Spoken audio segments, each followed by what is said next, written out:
students. In the last session we discussed numericals and we discussed few things. So today we'll move ahead. Magnetic effect of electric current. So you can see two pictures. Okay, यहाँ पे उन्होंने क्या किया है, wire को join किया है, ये प्लग की है और यहाँ पे क्या है, बैटरीज है। उन्होंने इस कनेक्शन में से करंट फ्लो करवाया और इसके पास में मैग्नेटिक नीडल रख दी। तो जैसे करंट फ्लो होता है, ये मैग्नेटिक नीडल डिफ्लेक्शन बताती है। एक्चुअली ये मैग्नेटिक नीडल डिफ्लेक्शन कब बताती है, जब इसके आसपास मैग्नेट हो। लेकिन अब इसके आसपास मैग्नेट है क्या? नहीं, करंट है। तो भी ये मैग्नेटिक नीडल क्या बताएगी? डिफ्लेक्शन बताएगी। और जब हम इस बैटरी को रिवर्स कर देंगे, आई मीन टू से ये देखो, इस तरफ पॉजिटिव, इस तरफ नेगेटिव, तो इस बैटरी को ऐसे पॉजिटिव और नेगेटिव में चेंज कर देंगे तो जिस डायरेक्शन में नीडल डिफ्लेक्ट हुई थी उसकी एग्जैक्टली अपोजिट होती है। यानी पहले ऐसे हुई होगी तो अभी वो कैसे होगी? डाउनवर्ड डायरेक्शन में, यानी एग्जैक्टली क्या होगी? अपोजिट होगी। सो मैग्नेटिक डिफ्लेक्शन यानी इलेक्ट्रिक फील्ड के आसपास मैग्नेटिक नीडल क्या करती है? डिफ्लेक्शन बताती है। देखते हैं। Connect the circuit as shown in the figure. Connect a copper wire thicker and straight as compared to the connecting wires वगैरह. Keep a magnetic needle adjacent to the wires. Keep the plug key open in the circuit and observe the direction of the needle. जब current flow नहीं हो रहा है तो magnetic needle कोई भी deflection नहीं बताएगी, यानी उसका जो भी यहाँ पे नॉर्थ और साउथ डायरेक्शन होगा वो वैसे ही क्या रहेगी? आइडियल रहेगी। क्लोज द प्लग की and observe the direction of the needle. अब ये प्लग की को क्लोज कर दो और अभी देखो कि क्या होता है। What do you notice? Now interchange the connecting. Interchange यानी ये पॉजिटिव और नेगेटिव इंटरचेंज कर दो। तो हम लोग क्या नोटिस करेंगे कि पहले अगर इस डायरेक्शन में डिफ्लेक्ट हुई है तो अभी क्या होगी? वो इस डायरेक्शन में क्या होगी? डिफ्लेक्ट होगी।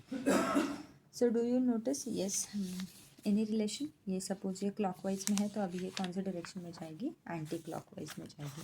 ओके, तो आपके टेक्स्ट बुक में से ये जो साइंटिस्ट वाला पार्ट है ये रिमूव किया हुआ है। Okay, what do you learn from this experiment? क्या हमने क्या लर्न किया कि ये है electromagnetic induction. What is electromagnetism? कि मैग्नेट ने, वो मैग्नेटिक नीडल था ना, उसने क्या किया? इलेक्ट्रिक फील्ड में भी क्या बताया? डिफ्लेक्शन बताया।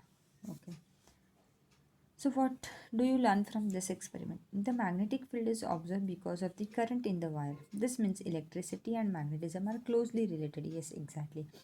एक्चुअली ऐसा होना चाहिए था। अगर वो क्लोजली रिलेटेड नहीं है तो मैग्नेटिक नीडल ने तभी डिफ्लेक्शन बताना चाहिए था जब उसके आसपास मैग्नेट हो। करंट हो तो कोई डिफ्लेक्शन नहीं बताना चाहिए था, but this two things are related. तो मैग्नेटिक फील्ड ने करंट के एरिया में भी क्या किया? डिफ्लेक्शन बताया।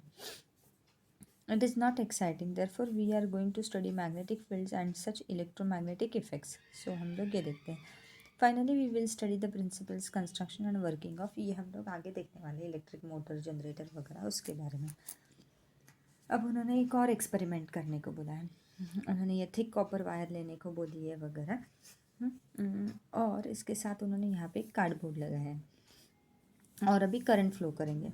ये कार्डबोर्ड के ऊपर आयन फाइलिंग्स रखने। आयन फाइलिंग्स आपको मालूम होगा, बचपन में वो क्या बोलते हैं, ऐसे रहता था, क्या बोलते हैं, लोखंडी भूसा या ऐसा कुछ। आयन फाइलिंग्स उसे इंग्लिश में बोलते हैं। तो वो इसके ऊपर आपको ऐसे ऐसे ऐसे स्प्रेड कर देना है कार्डबोर्ड के ऊपर और करंट फ्लो करना है। जब करंट फ्लो होगा और आप ऐसे टैप करोगे तो ये ऐसे कॉन्सेंट्रिक सर्कल्स हम लोगों को फॉर्म हुए हुए दिखेंगे। जिस डायरेक्शन में करंट फ्लो हो रहा है उसी डायरेक्शन में हम लोगों को क्या दिखेंगे? ये कॉन्सेंट्रिक सर्कल्स दिखेंगे। एक्चुअली अगर आप इस पूरे सीन में देखो तो ये कॉन्सेंट्रिक सर्कल्स तब अरेंज करते हैं जब इनके आसपास मैग्नेट हो। अब यहाँ पे मैग्नेट था क्या? नहीं, मैग्नेट नहीं था, लेकिन करंट और मैग्नेट ये दोनों रिलेटेड टर्म्स हैं। तो ये उन्होंने क्या किया? खुद को ऐसे देखो, यहाँ पे उन्होंने फिगर दी है, ऐसे कॉन्सेंट्रिक सर्कल्स में क्या करते हैं? खुद को अरेंज करते हैं। और जब हम करंट रिवर्स कर देंगे तो ये सपोज ये अभी ऐसे इस डायरेक्शन में होंगे तो वो आउटवर्ड डायरेक्शन में हो जाएंगे, लेकिन ये कॉन्सेंट्रिक सर्कल्स में खुद को क्या करते हैं? अरेंज करते हैं। तो ये एक्सपेरिमेंट्स क्यों? ये बताने के लिए कि करंट और मैग्नेटिज्म ये दोनों कैसे टर्म्स है? ये रिलेटेड टर्म्स है। ओके, यानी इलेक्ट्रिसिटी एंड मैग्नेटिज्म ये काफ़ी ज़्यादा रिलेटेड टर्म्स है। Now right hand thumb rule बहुत ज़्यादा फेमस है और बहुत ज़्यादा इम्पॉर्टेंट भी है। सो राइट हैंड थंब रूल, हमको हमारा राइट हैंड लेना है अब सपोज ये करंट कैरिंग कंडक्टर है, यानी इसमें से करंट फ्लो हो रहा है। ओके, सो ये वायर है जिसमें से करंट फ्लो हो रहा है।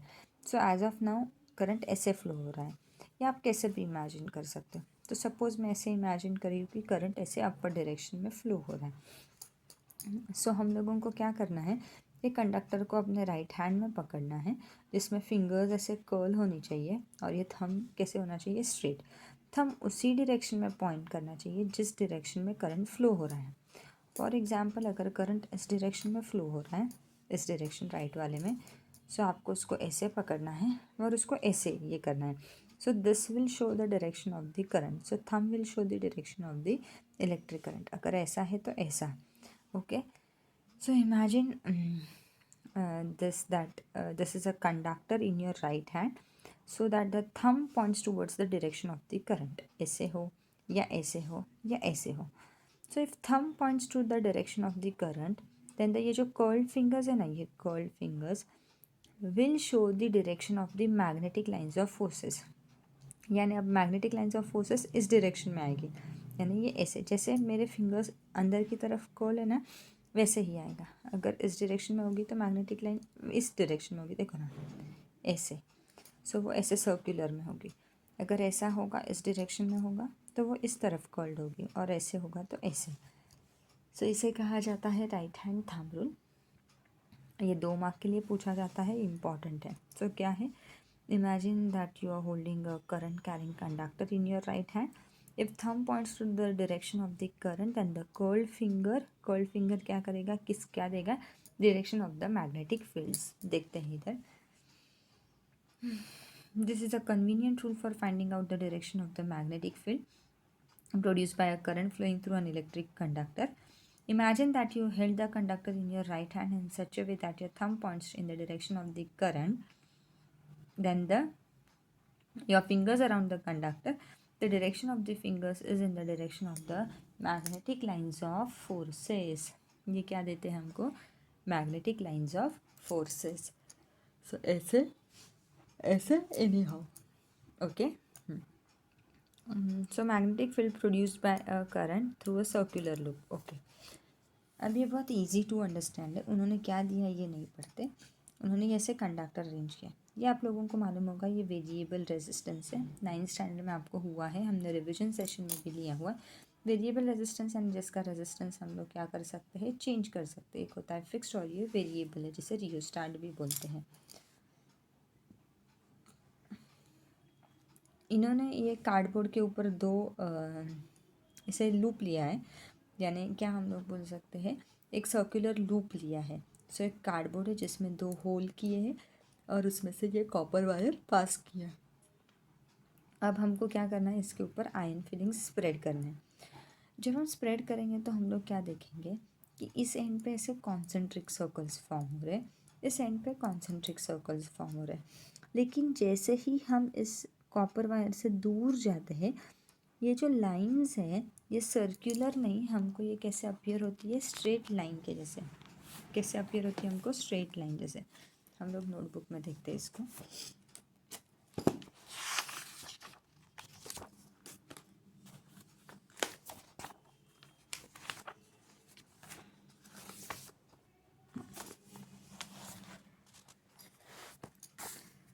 सो ये कार्डबोर्ड है, एक पॉइंट यहाँ पे, एक पॉइंट यहाँ पे। तो ये पॉइंट के पास में कैसे है, सर्कुलर है। पॉइंट के पास में कैसे है, सर्कुलर। लेकिन जैसे ही सर्कल से दूर जा रहे हैं तो ये क्या हो रहा है, ये एक स्ट्रेट लाइन अपीयर हो रहे हैं।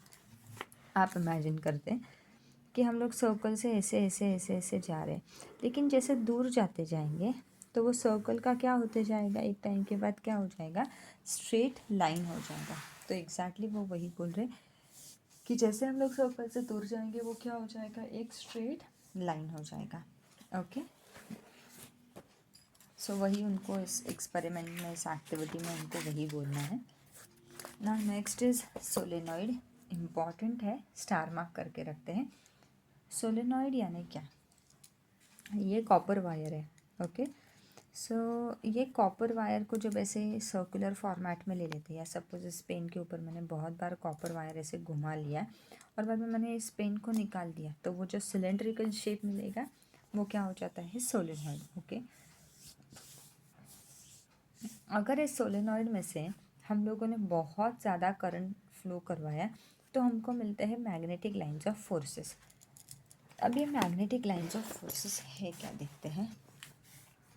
ये बार मैग्नेट है जिसका एक पोल है नॉर्थ पोल और एक है साउथ पोल, और जब हम इसके आसपास आयन फिलिंग्स डाल देते हैं और इसे कार्डबोर्ड को टैप टैप टैप करते हैं तो आयन फिलिंग्स खुद को अरेंज करती है नॉर्थ पोल से साउथ पोल तक, नॉर्थ पोल से साउथ पोल तक।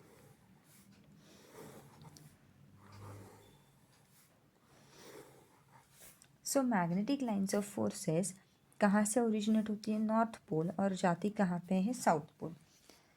No two magnetic lines of forces intersect each other. Okay, no two magnetic lines of forces intersect each other, they originate from north pole और कहाँ तक जाती है, south pole तक जाती है। और जैसे ही हम फील्ड से दूर यानी ये स्ट्रांग होती है मैग्नेट के पास में, और जैसे ही दूर जाएंगे ये कैसे होते जाएगी, वीक होते जाएगी। ओके, ये इसे बोलते हैं मैग्नेटिक लाइंस ऑफ फोर्सेस। तो जब हम सोलेनॉइड बनाएंगे ये ऐसा, ओके, जैसे कि इसके ऊपर हमने वाइंडिंग कर दिया और हमने पेन निकाल दिया तो हमको ऐसे सिलेंड्रिकल शेप का मिलेगा जिसके दोनों एंड्स फ्री है, जहाँ पे हम लोग बैटरी लगा देंगे और हम लोग की लगा देंगे। तो ये जो है जब इसमें से हम लोग ऐसे करंट फ्लो करवाएंगे तो यहाँ पे भी क्या होगा, magnetic lines of forces arrange होंगे, यानी इसका एक एंड नॉर्थ पोल जैसा बिहेव करेगा और एक एंड कैसा बिहेव करेगा, साउथ पोल जैसा। सो अब यहाँ पे फिगर में देख सकते हो। सो एक किसके जैसा बिहेव करेगा, नॉर्थ पोल, और एक किसके जैसा बिहेव करेगा, साउथ पोल। सो ये ओरिजिनेट होती है नॉर्थ पोल से और आती कहाँ पे, साउथ पोल तक, north to south, north to south, ये ऐसे आती है। इन्हें कहा जाता है मैग्नेटिक लाइंस ऑफ फोर्सेस। देखते हैं। When a copper wire with a resistive coating is wound in a chain of loops like a spring, it is called solenoid. Whenever an electric current passes through a solenoid, magnetic lines of forces are produced in the pattern. इस pattern में वो produce होती है जो originate होती है north से और कहाँ तक जाती है, साउथ तक। You are aware of the magnetic lines of force of a bar magnet, मैंने अभी जो आपको बताया। The properties of the magnetic field of a solenoid are very similar to the magnetic field produced by a bar magnet. One of the open ends of a solenoid acts as north pole and one acts as south pole. The magnetic lines forces inside the solenoid are parallel to each other. ये देखो जो अंदर की तरफ है वो कैसे एक दूसरे को पैरेलल है, जैसे मैंने बताया no two magnetic lines of forces intersect each other. What does this mean? This means that intensity of the magnetic field within a solenoid is uniform everywhere. That is, magnetic field in a solenoid is a uniform. यानी इसके अंदर जो magnetic field है ये कैसी है, uniform है। Okay, force acting on a current carrying conductor in a magnetic field. अब ये ट्राई दिस वाली एक्टिविटी डिलीटेड नहीं है। ओके, अब ये उनको क्या एक्सप्लेन करना है ये समझने के पहले अब ये समझते हैं। अब आप लोगों को मालूम होगा कि इसे हम लोग बार मैग्नेट बोलते हैं। वैसे ही एक होता है हॉर्सशू मैग्नेट, जो हॉर्सशू घोड़े की नाल जैसा होता है ऐसा। तो उसका एक पोल होता है नॉर्थ पोल और एक होता है साउथ पोल। सो अब यहाँ पे इस केस में मैग्नेटिक लाइंस ऑफ फोर्सेस हमेशा नॉर्थ टू साउथ हो जाती है। तो इस केस में जब मैं इसके बीच में, इन दोनों के बीच में जब एक ऐसा रखती हूँ कि करंट कैरिंग कंडक्टर रखती हूँ, तो जब वो 90 यानी परपेंडिकुलर होते, यानी मैग्नेटिक लाइंस ऑफ फोर्सेस ऐसे जा रहे हैं और करंट ऐसे जा रहा है, यानी जो एक दूसरे को परपेंडिकुलर है, तब वो जो करंट कैरिंग कंडक्टर है उसको ज़्यादा डिफ्लेक्शन मिलता है। डिफ्लेक्शन यानी इधर वो ऊपर की तरफ जाएगा या कैसे जाएगा, नीचे की तरफ जाएगा। यानी सपोज ये हॉर्सशू मैग्नेट है। ओके, इस हॉर्सशू मैग्नेट के अंदर अगर हम करंट कैरिंग कंडक्टर प्लेस कर दे, ओके, सो ये हॉर्सशू मैग्नेट के अंदर अगर मैंने एक मिनट